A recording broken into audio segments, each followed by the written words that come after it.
भवानीला नमस्कार करून छत्रपती शिवाजी महाराजांना अभिवादन करून हे आपल्याला थोडं बोलतो की आपण सगळ्यांनी जी आज माझ्या विश्वासाने प्रेम दाखविलंय की मी तुळजापूरच्या विधानसभेला उभा राहावं,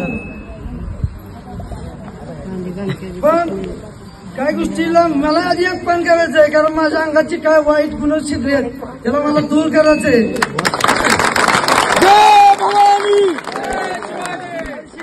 परवा मी भेटल्यावर सचिन भाई आणि आनंदाजी मला काही गोष्टी सांगितल्यात, त्यामुळे मी त्या दिवशी एक पण केलाय की आता जास्त वाईट गोष्टी एकही करायची नाही आणि लोकांच्या मदतीला मला जायचं. याची शपथ घेतली त्या दिवशीपासून मी ठरवलंय आणि आता येणाऱ्या गणपतीच्या काळामध्ये गणपतीचं विसर्जन आहे, त्या विसर्जनामध्ये जेवढे माझे वाईट दुर्गुण आहेत ती मी आधी गणपतीला विसर्जन करणार आहे. आणि मी गणपतीला कामाला मी तर येणारच आहे, पण मी एकटा येत नाही, कारण आमच्यासोबत जे सहकारी आहेत सगळे ह्यांच्या सहकार्यामुळे मी तुमचं काम करू शकतो मला माहिती आहे. आणि आतापर्यंत रामदासांच्या माध्यमातून अनेक कामं तुमचे मी करू शकलेलो आहे, का मी एकटा काही काम करत नाही. पण आपण सर्वांची इच्छा आहे ठीक आहे, पण शहरामधून आपल्या सगळ्यांचं प्रेम एवढं आहे मला माहिती आहे की गेल्या 15 वर्ष झालं आमच्या टीमला कोण हलवू शकणार नाही, हलवणार नाही, कारण आम्ही तुमच्या आशीर्वादामुळेच काम करतो. कारण इथं सगळेजण आमच्या जेवढे सहकारी आहेत त्यांना माहिती आहे की मिळून काम करायचंय, मिळून सगळ्यांनी कुठलंही पदभार असू कुठलंही काम असू एकमेकांच्या विचारानं आम्ही करतो. पहिलं मी नानाप्पा संतोष आमचे तिघाला लोक आणि अजून एकदम मला म्हणजे ही 4 पिल्लर आहेत, एक डासळ आमचं पिल्लर कधी डासळा नाही दासवून गेलेलं आहे. अजून मी मला असते तिकडे असते त्यांनी इकडे असते, पण आमचे मित्राचे जे सगळ्यांचे संबंध आहेत ते आज मी एका ठिकाणीच आहेत.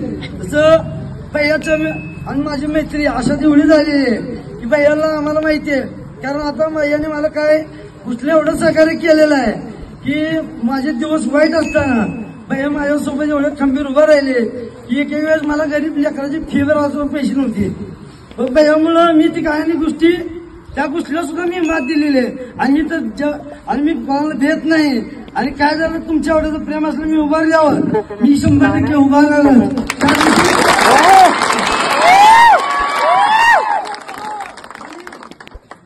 आई भवानीच्या कृपेनं आतापर्यंत विजय ही प्रेमाचा असतो.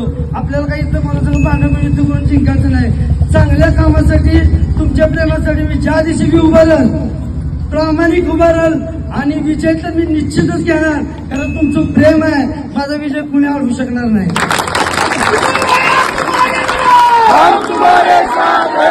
या गोष्टीची राजकीय आणि वरिष्ठांशी चर्चा करून गणपती विसर्जनच्या आधी मी माझा तुमच्या प्रेमाप्रती लवकर निर्णय जाहीर करणार आहे.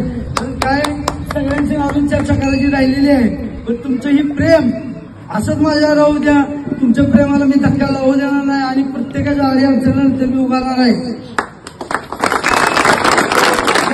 भरपूर सहकारी आहे आणि भरपूर जण प्रेम आहे.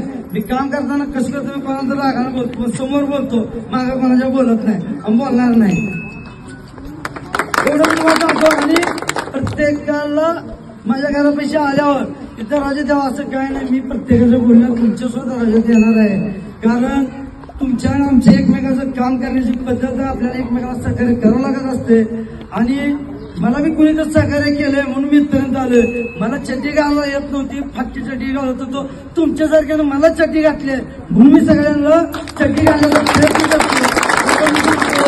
आणि तुम्हाला माझी सर्वांना एकच विनंती आहे, तुमचं प्रेम असंच राहू द्या. आम्ही सर्वजण तुमच्या कुठल्याही कामाला अडचणीला आम्ही 100% पडणार आहोत. आपण सर्वजण इथे येऊन मला जी मागणी केली आहे मागणी मी 100% काही दिवसात विचार करेन. आणि आधी तुम्हाला सगळ्यांना गणपतीच्या लक्ष्मीच्या शुभेच्छा देतो, एवढं बोलतो आणि जय जय महाराज.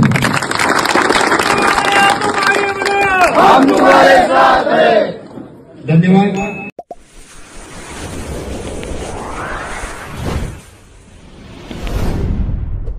वीर महाराष्ट्र न्यूज चॅनलला लाईक आणि सबस्क्राईब करा. धन्यवाद.